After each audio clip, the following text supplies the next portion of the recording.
बचेगी, लेकिन वह तुम्हारे सिवा किसी से शादी भी नहीं करेगी। चले जाओ और जा करके रुक्मिणी को ले आओ।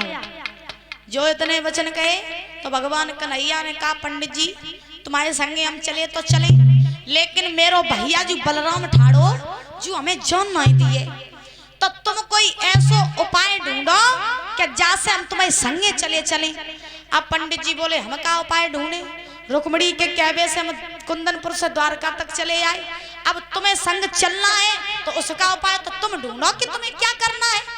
तो परीक्षित महाराज ध्यान रखना, भगवान कन्हैया ने पंडित जी से कहा, सुनो पंडित जी, जब तुम सबसे विदा ले ले और विदा लेके जैसे तुम चलने लगो तो तुम बीमारी को बहाना बनाए कि तुम ही गिर पड़ियो, और जब तुम गिरोगे तो हम तुम्हें उठा करके उठा लेंगे और तुम्हें छोड़वे के बहाने कुंदनपुर तक चले चलिए।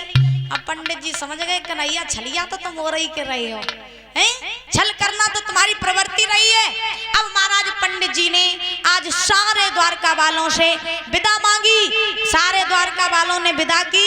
तो विदा करने के बाद में पंडित जी जैसे ही चले तो परीक्षित महाराज पंडित जी ने क्या किया कि खांसी को बहाना बनाए कि बीमारी को बहाना बनाए कि 2-4 कदम चले और वहीं गिर पड़े। अब जो गिर पड़े सो भगवान कन्हैया दौड़ के बलराम के पास में पहुंचे और पहुंच करके जवाब दिया, भैया देखिए तो पंडित जी कितो बीमार, और अगर तेरी आज्ञा हो तो भैया जब पंडित को मादी दूध तक छोड़े हैं। अब बलराम जी ने देखो सोचू पंडित बीमार, तो महाराज बलराम ने जवाब दिया कि हे कन्हैया, अगर तुम छोड़ने जाना चाहते हो तो छोड़ाओ, लेकिन आधी दूर तक जाइयो फिर वापस लौट आइयो। भगवान बोले अब तो मिलियो मौका, अब ना हम लौट गए। भगवान चले, पंडित जी को संग लिया, संग लेकर के रथ में बैठाला। रथ इतनी तेज भगाया प्रभु ने, इतनी तेज रथ भगाया कि रथ महाराज सीधा जा करके रुका। कुंदनपुर में एक माँ गौरी का मंदिर था और आज भी वो मंदिर कुंदनपुर में स्थित है, मतलब उसी कुदरकोट में आज भी स्थित है। तो परीक्षित महाराज आज वही रथ भगवान का जा करके रुका कुंदनपुर में, माँ गौरी का मंदिर था उसी के पास। पंडित जी ने जवाब दिया, कहे कन्हैया आगे नहीं जाओगे? तो भगवान ने जवाब दिया पंडित जी, इधर लगी रुकुम की सेना, इधर लगी शिषपाल की सेना, और अगर हम आगे गए और धोखे उसे कहू ने जान ली कि हम आइए तो अड्डी को सुरमा बनाए दे जाए, तासो हम ना ही जाइए आगे। तुम ऐसा करियो कि रुक्मिणी के पास जाओ और जाकर के उससे कह देना कि अगर उसे आना हो तो यही मंदिर में आ जाए और हम यहीं से उसे ले जाएंगे। पंडित जी ने कहा ठीक है। आज महाराज रुक्मिणी जो रहे सो पंडित जी जो रहे वो आज चले और जा करके पंडित जी रुक्मिणी के पास पहुंच गए। जब पंडित जी रुक्मिणी के पास में पहुंचे, रुक्मिणी ने देखा पंडित जी को, जवाब दिया, ले आए कन्हैया को? पंडित जी बोले, हाँ ले आए कन्हैया को। रुक्मिणी बोली, कहाँ है?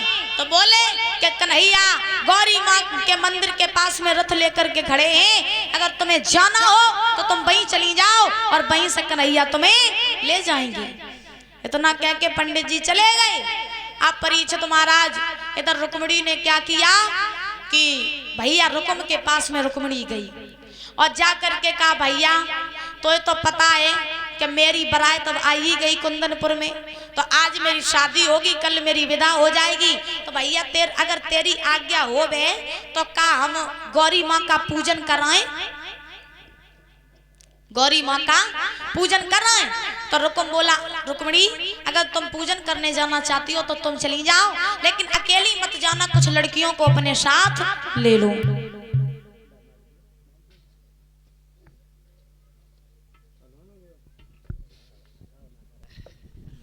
हेलो। और